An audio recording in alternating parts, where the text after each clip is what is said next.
Now, what I'd like to give you is what I think are the 5 major pieces to the life puzzle.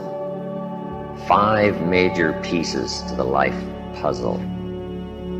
If we can study each of the pieces and then put it all together, the chances of it running well are just a lot better.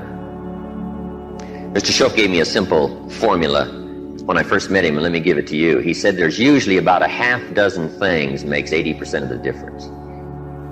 There's about a half dozen wealth things, about a half dozen health things that can give you the 80% solution to the problem. Then Mr. Shoaff said, be a student of those half dozen basic things. Pretty good advice. Success is not doing extraordinary things. Success is doing ordinary things extraordinarily well. So if you just learn to do it well, key things well, learn to speak well. Poor people can talk and rich people can talk. Looks like rich people talk better. Learning to speak is called survival. Learning to speak well is called success. So let me give you what I think are fundamental pieces to life, and we'll take it from there. Here's the first one. Philosophy. Philosophy, in very simple terms, is simply what you know. And what you know greatly affects how your life works out. We might also add what you don't know greatly affects how your life works out. The idea you miss could be the missing number in trying to put the numbers in the lock. So, what you don't know will hurt you, to correct an old cliche. And to correct another one, ignorance is not bliss. It's important to know. It's important to get the information. Now, we do something very important with what we know. We weigh it. That's another good word. We weigh. Weigh everything before you do it, before you buy it, before you try it. Make sure you weigh it. Everything you get ready to do, you get to decide whether it's a major or a minor, and you don't want to give minor things major time. You don't want to give something insignificant significant amounts of your energy. So we simply use the phrase, weigh before you pay. Sophisticated people learn to weigh everything. And what we all need is a good set of mental scales to weigh everything. What if you got information and your mental scales were off and insignificant things to you were significant? Wouldn't that be a major handicap the rest of your life? When you weighed something, important things weighed unimportant. We would call that a great handicap. So it's very important to weigh everything properly, and that's the reason for sermons and songs and lyrics and lectures and seminars and conversations and professors and teachers. It's one of the reasons why we converse with each other, and we debate and we think about and we ponder and we perceive and we weigh and we try to find out where the values are. Because you don't want to proceed and give big chunks of your life to something that's insignificant. Okay? So, we get information, we weigh it, then we come to conclusions about values. Big question in forming your life, where are the values? What is important? What should weigh heavy on my mind, and I should give it significant time and significant energy and significant money? Shoaff said to me, poor thinking habits keeps most people poor. Not poor working habits. Most people work hard, but they don't think hard. They don't use their mind to really try to perceive where the values are so that they don't waste any time. It's easy to spend big chunks of your life on insignificant things. It's one of the major pieces of the life puzzle. What you think about, knowledge, how you weigh it, the conclusions you come to, the values you perceive, thinking. If you really want to help somebody change their life, you have to start changing their mind, change their philosophy, change how they think. Somebody says, well, just motivation, that'll do. And the answer is no, motivation won't do it. If a guy's an idiot and you motivate him, you got a motivated idiot. Right? Say, no, that's not what it takes. Now, it's very easy to make errors in judgment. Errors in judgment. I'm now teaching people, even after they're out of school, university, college, they should read at least 1 or 2 books a week. It's easy when you get out of school, right, and get a job to just sort of let that all slide, not keep up the learning process. But if you don't keep up the learning process, a lot of values become fuzzy if you don't keep trying to perceive what's important, what's not important, and then start spending major effort on minor things. So we have to keep learning. What if a guy spent his book money on donuts? Right? We would call him greatly deprived mentally. In 10 years, the guy's bought 2 tons of donuts and only 2 books, right? Mostly with pictures, right? And he wonders why his life isn't working well. Reason: after he got out of school, he didn't keep up the flow of ideas that can help to refine your business and help to refine your decisions and help you come to better conclusions. You've got to keep up the learning curve, even after you're out of school, to make sure that you're not making errors in judgment.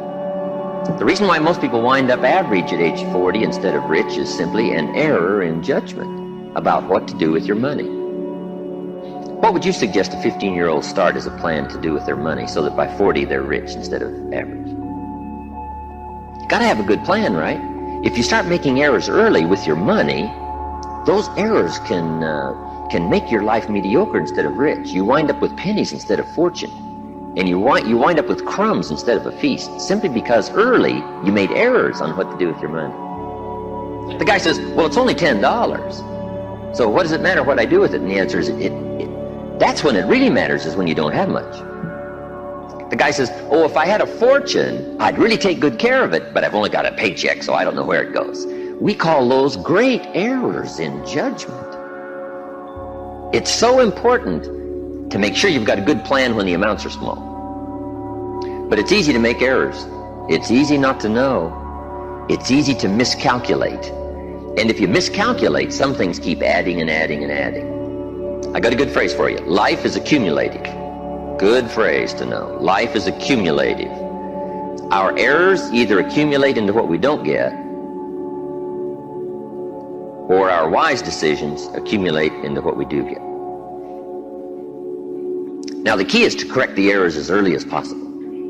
Fortunately, Mr. Shoaff caught me at age 25, started asking me major questions. At age 25, he said, Mr. Owen, how long have you been working? And I said, I've been working 6 years. I started working when I was 19. He said, well, 6 years. How much money have you saved and invested in the last 6 years?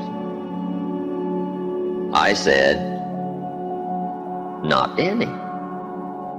He said, who sold you on that plan? Wow, 6 years is enough time now to check and see if you've got a good financial philosophy. And the time to catch the errors is early. So Mr. Shoaff started asking me those tough questions at age 25. How about your money? How about your resources? How about your investments? And you say, well, I've got plenty of time to worry about that and be concerned about that later. And the answer is probably not. Now's the time to fix it. Wherever you hear the good information, that's the time to start fixing it. So we're teaching kids now a good wealth philosophy. Starting at age 50, 15 will make you wealthy by age 40, 45 at the latest if you're a little slow. Start doing wise things with your resources. When would you suggest people should do wise things with their resources? Answer: as soon as they get the better information. Now, you can't do what you don't know, but the key is to keep learning so that good ideas keep occurring to you. Now you can do more wise things. Okay? But philosophy is where it all begins, what you know. Now, to know wise things, you simply have to study, as you're doing. Keep up the reading, keep up the conversations, keep up the listening to lectures, keep going through the information, keep stashing it away, taking the notes, right? There's no better way to adjust your philosophy than to have a continual flow of ideas. But that's the first piece of the life puzzle, philosophy. Now, here's number 2. Philosophy determines attitude. Attitude is simply how you feel. First, what you know sets the sail of your life. Now, how you feel starts taking you there. Attitude. Now, there's all kinds of ways to feel, right?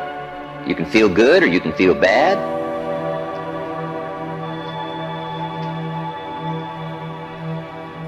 Here's one attitude. If this is all they pay, I'm not coming early and I'm not staying late on the job.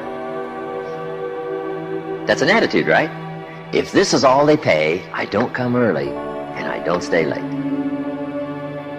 Now, do you suppose that attitude, if you carried it through the rest of your life, do you suppose that attitude would greatly affect your life as the years unfold? The answer is overwhelmingly Of course. Here's another attitude. No matter what they pay, I always come early and I always stay late to invest in my own future. Isn't that fascinating? Attitude is by choice. You can either choose to come early or you can choose to come late. You can either choose to leave early or you can choose to stay late. Attitude's a matter of choice. Now, to make wise choice, we need educated attitudes. Emotions must go to school to learn where the values are. Okay? Good phrase. Emotions must go to school. When kids are young, right? A 3-year-old, falls on the floor and kicks his feet and screams. We say, well, that's okay when you're 3, but it isn't okay when you're 30. Right?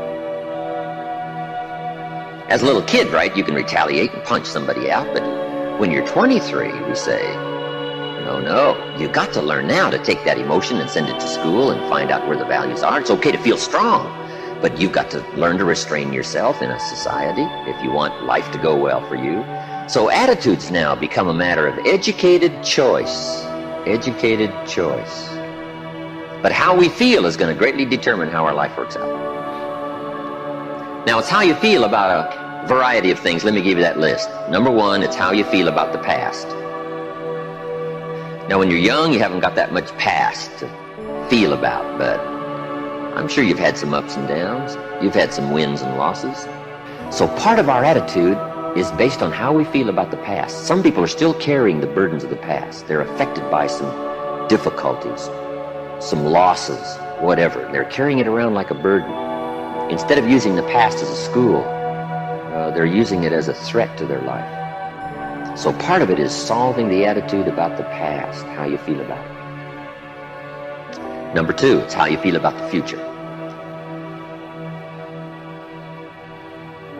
Facing the future, very important, key part of our life. Now, there's 2 ways to face the future. Here they are. 1, anticipation. It's one way to face the future, anticipation. Here's the other way, apprehension.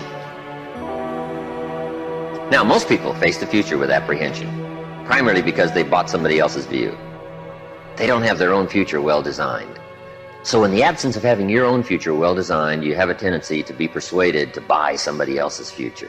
Here's what's going to happen. Here's what's going to happen. Boy, it's easy to let your days be clouded by all of that. So some days, somewhere along the line, you've got to start settling for sure how you feel about the future. And how you feel about it greatly determines what you do. If you don't feel good about the future by having goals set, you take what we call uncertain steps. It's difficult to be confident about the day if you don't have your future well designed. So here's one of the keys to do about your future. Set goals, write them down, design the future.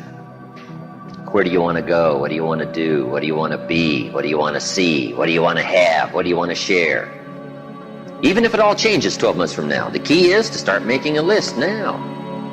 The cities you want to visit, the people you'd like to meet, your health goals, your investment goals, all that stuff. Start writing it, putting it in a journal somewhere.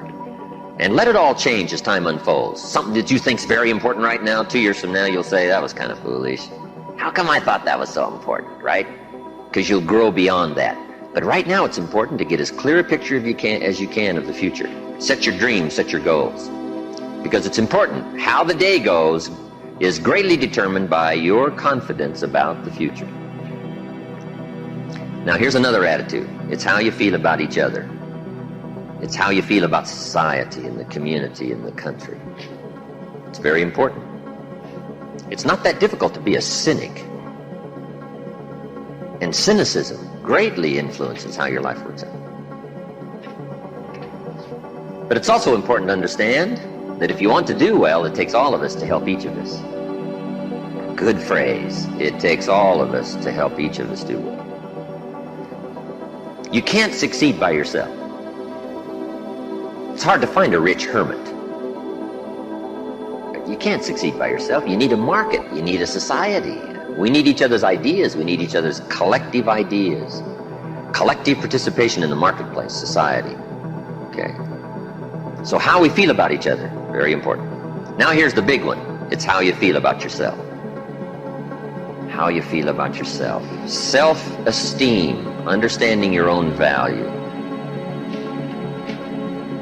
Boy, if new discovery starts to unfold for you, that you've got the brains, you've got the talent, all you need is instruction, all you need is some coaching, all you need is some help, all you need is some advice, some experience. If you're headed down the wrong road, hopefully somebody's already been down that road where the bridge is out. And they come back saying, don't go this way anymore, the bridge is out.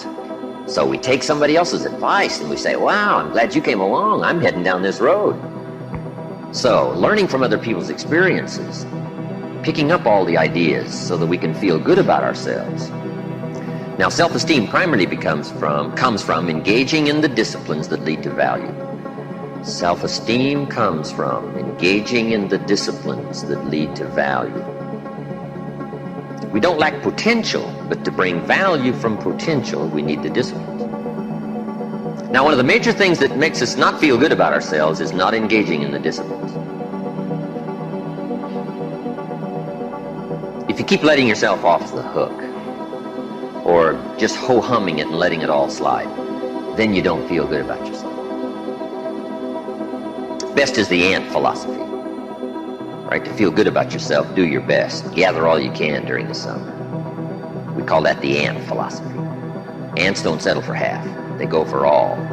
All you possibly can. Do the best you can. It's the greatest lift of self-esteem is doing the best you can. Okay?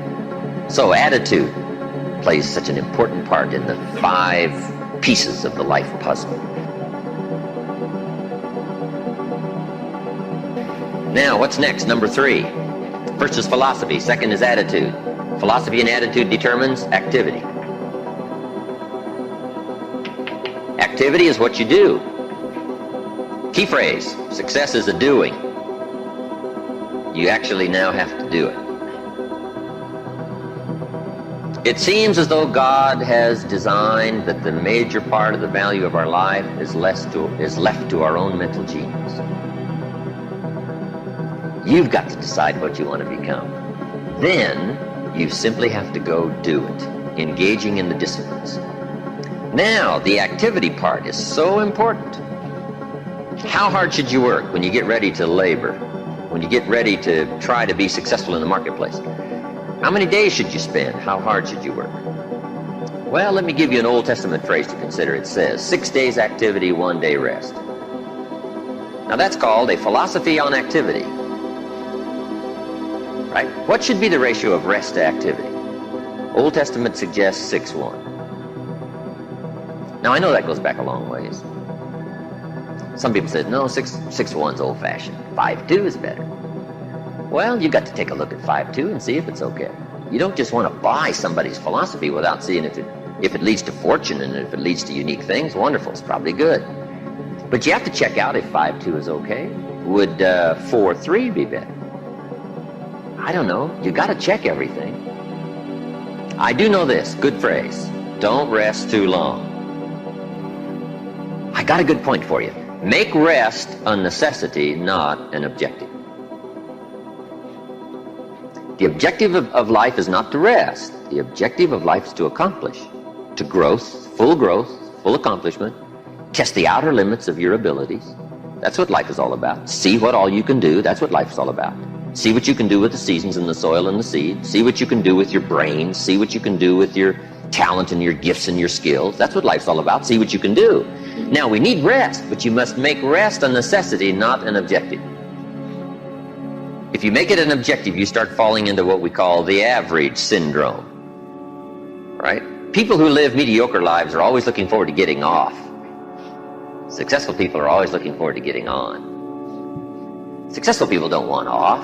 They want on. They want to get on with the job. They rest only enough to gather strength. So consider that in your argument, in your debate on how hard should you work. Let me give you another Bible philosophy. My parents made sure I was a pretty good scholar by the time I was 18. And I'm an amateur on the Bible. Here's another good philosophy. Whatever your hands currently find to do, do it with all your might. Whatever you're doing, Do it with all your might. We call that philosophy on activity. How hard should you work? As hard as you can in the time allotted to labor. In leadership, management lectures we teach, when you work, work. When you play, play. Don't play at work. And don't work at play. Right? Make best use of your time. When you're working, pour it on. And when you're playing, have a good time. But don't play at work. Okay? So, activity, very important piece in this whole life puzzle in working. So, you've got to test how hard you can work. Part of it is physical, your own physical limitation. Some people can take 14 hours, no problem. Some people 10 stretches pretty much their physical limitation. So everybody has to sort of decide how hard you can work, how much time you can put in. When you come to university, right, you got to sort of find out how much workload you can handle, how many classes can you go through, how much can you unravel, how many study hours do you need, how much effort have you got, when are you going to run out of gas, right, and you need to replenish the supply. So we all have to study our own activity habits. But let me give you what I think is the best philosophy. It is simply do the best you can. In activity, we call it doing your best. A man asked me one time, he said, I'm making about $50,000 a year, isn't that enough? What would you tell somebody? A businessman said to me. He said, my kids aren't starving, and he said, I got my bills paid, and he said, we're doing pretty good, and I'm making about $50,000 a year. Isn't that enough? He asked me. What do you suppose I told him? I said, yes, it's enough if it's the best you can do. We don't call an amount enough. We call your best enough. I said, if you're capable of making $500,000 a year and you make $50,000 a year, we call you loser. And we don't call you loser because of the difference between 50,000 and $500,000. We call you loser because you're not doing your best. If you do your best and you make $10,000 a year, that's enough. If you do your best and you make $1 million a year, that's enough. Enough is not the difference between 10,000 and 1,000,000. Enough is simply doing the best you can. So that's the key to the good life. When the day is finished, if you say, did I do my best? And if I'm not doing my best, why not? Have I got some errors in my philosophy that says, hey, half effort's okay, just slide by, ho-hum it, cross your fingers and everything will work out, hopefully. Say, no, I don't want to take those kind of chances. I don't want to drift. Okay? So activity. Just put a big question mark on activity and say, here's a major piece of life to keep checking. Make sure I'm doing my best. That's all I require, my best.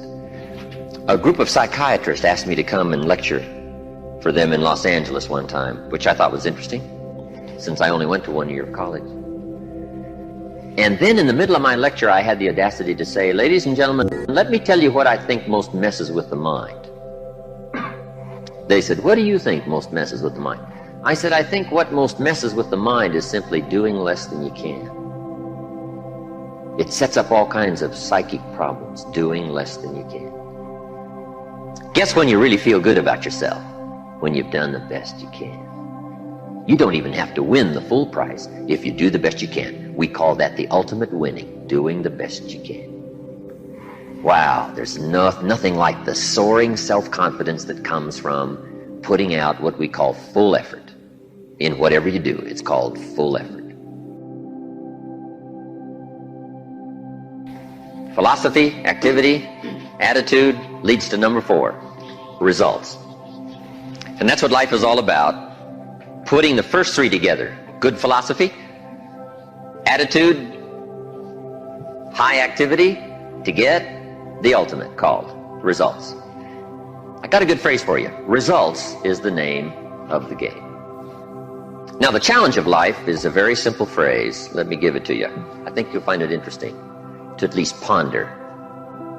The challenge of life is to make measurable progress in reasonable time. Measurable progress in reasonable time. First, we don't want to be unreasonable with time.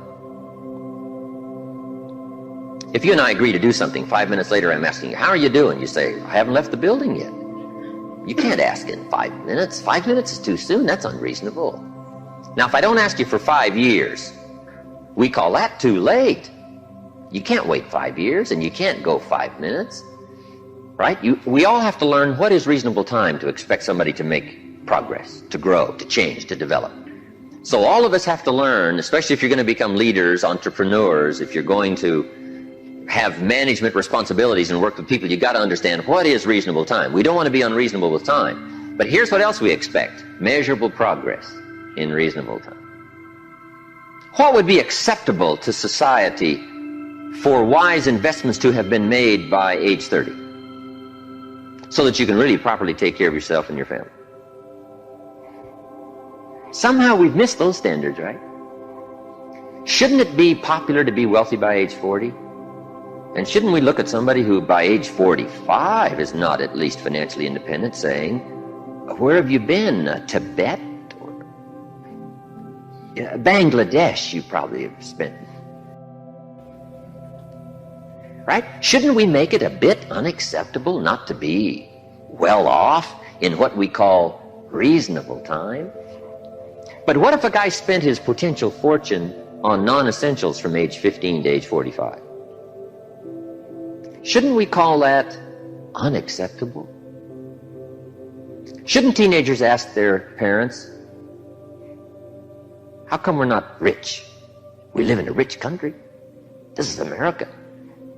Aren't those good questions? How about the wisdom of a good plan versus a poor plan?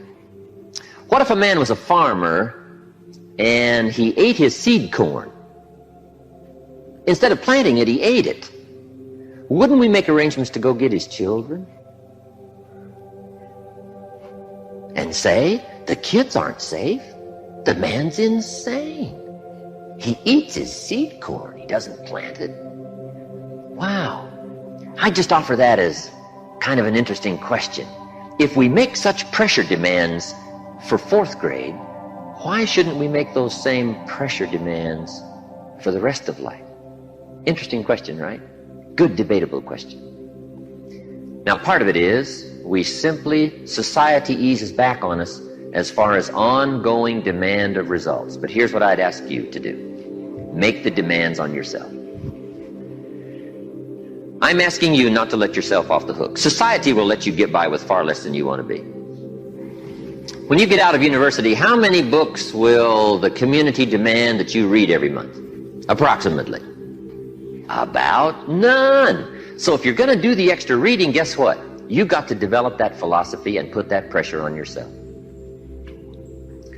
But what I'm asking you to do is take a good look at results. Now, another reason why we look at results at age 25, results at age 30 on a wide variety of things: health and wealth and culture and sophistication and lifestyle and uniqueness.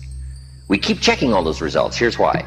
To see if there's any errors in activity. Guess how easy it is to make errors in activity? It's easy. We teach in our leadership series, don't mistake movement for achievement. Boy, sometimes it's easy to be faked out by being busy. Guy's busy 10 hours a day, but he's going in figure eights. The guy's not making progress. He's stalled, but he's busy. And he thinks being busy is going to do it. Say, no, you got to be busy doing the right things. So maybe you need activity fixed. Maybe you need attitude fixed. Who knows? The guy who says, since they don't pay well, I come late and leave early. We say, John, that's going to affect you all your life. And you've probably got the results to show it. Or maybe we need a correction of philosophy. That's why we check results. Now, here's the last piece in the life puzzle. It's called lifestyle. Lifestyle is simply how you choose to live. We call lifestyle the genius of living well. Now, here's what's exciting about lifestyle. As a subject of one of the major pieces of the life puzzle, all of us can choose, especially in this country, all of us can choose how we wish to live. Guess what you can get from your money? Joy or animosity. However you wish to live. A father takes a $10 bill and wads it up and throws it at his son and says, if you need the darn stuff that bad, take it. We call it money without style. The father's got the money, but he doesn't have the style. He studied economics, but he didn't study happiness. So let me give you the phrase. Happiness is an art, not an accident. Some people have figured out things economically, but they haven't figured out lifestyle to live well. Culture is a study. It's not an amount. Somebody says, if you have an amount of money, you'll be cultured. And the answer is no. Cultured is a study. Culture is a refinement of the mind. To be cultured, you must study culture and practice culture. Money doesn't solve the culture challenge. Money doesn't solve the happiness challenge. To be happy, you got to study and practice happiness. And Mr. Shove taught me all the simple ways to get joy from substance.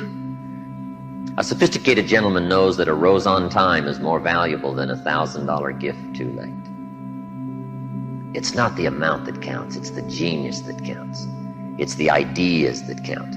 So here's what I'm challenging you to do.